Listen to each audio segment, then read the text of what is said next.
ഗൾഫിൽ നിന്ന് എപ്പോഴും സർപ്രൈസ് ആയിട്ട് വരുന്ന ഒരു ഹസ്ബൻഡാണ് എനിക്കുള്ളത്. അപ്പൊ ഇങ്ങനെ ഉണ്ടാകുമ്പോൾ ഒരു പ്രശ്നം എന്താ വെച്ചാൽ നമ്മൾ എപ്പോഴും ഇവര് പ്രതീക്ഷിച്ചുകൊണ്ടിരിക്കും. അതായത് ഒരു രാത്രി വിളിക്കാതിരുന്നിട്ടുണ്ടെങ്കിൽ അടുത്ത ദിവസം ഇവരെത്തും എന്നുള്ളൊരു പ്രതീക്ഷ ഉണ്ടാവും അല്ലെ. അപ്പൊ ഞാൻ അതുപോലെ പ്രതീക്ഷിച്ചു നിന്നു ഇന്നലെ.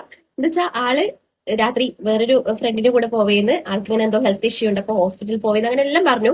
അപ്പൊ വിളിക്കാൻ പറ്റില്ല എന്നുള്ള പറഞ്ഞു. ഞാനിങ്ങനെ ഒരുപാട് പ്രതീക്ഷിച്ച സ്വപ്നങ്ങളെല്ലാം നെയ്ത് കൂട്ടി ഇങ്ങനെ വെച്ചു. അപ്പൊ ആടുന്ന് രാവിലെ ഇങ്ങനെ കാണാന്നുള്ള വിചാരിച്ച് നിൽക്കുമ്പോഴേക്ക് ആളിതാ യൂണിഫോമിൽ തന്നെ എന്നെ വിളിക്കുന്നു. സന്തോഷമായി. എന്നിട്ട് പിന്നെ അപ്പൊ മോളും പ്രതീക്ഷിച്ചിട്ടുണ്ടായി ഇതേപോലെ അച്ഛൻ വരും. ഓൾറെഡി ഇവർക്ക് ലീവാണ്, പക്ഷെ എന്തോ ചെറിയ പ്രശ്നം കൊണ്ട് ഇവർക്ക് ലീവ് കിട്ടിയില്ല. അപ്പൊ അച്ഛൻ വരുന്ന ഇങ്ങനെ പ്രതീക്ഷയോടെ നിന്നു. അപ്പൊ ആ സമയത്ത് തന്നെ ചേട്ടൻ വിളിച്ചപ്പോ മോളിങ്ങനെ പറഞ്ഞു അച്ഛൻ വരുന്ന ഞാൻ പ്രതീക്ഷിച്ചിട്ടുണ്ടായിരുന്നല്ലോ. അപ്പൊ എന്നോട് വെച്ചാൽ നീ പ്രതീക്ഷിച്ചില്ല?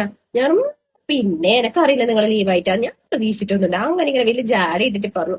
ആക്ച്വലി ഞാൻ കരയുന്നതായിട്ട് അതിന്റെ ഉള്ളിൽ. പിന്നെ ഇവര് ഫോൺ വെച്ച് കഴിഞ്ഞിട്ട് പൊട്ടി പൊട്ടി കരഞ്ഞു. ഞാൻ നല്ലോണം പ്രതീക്ഷ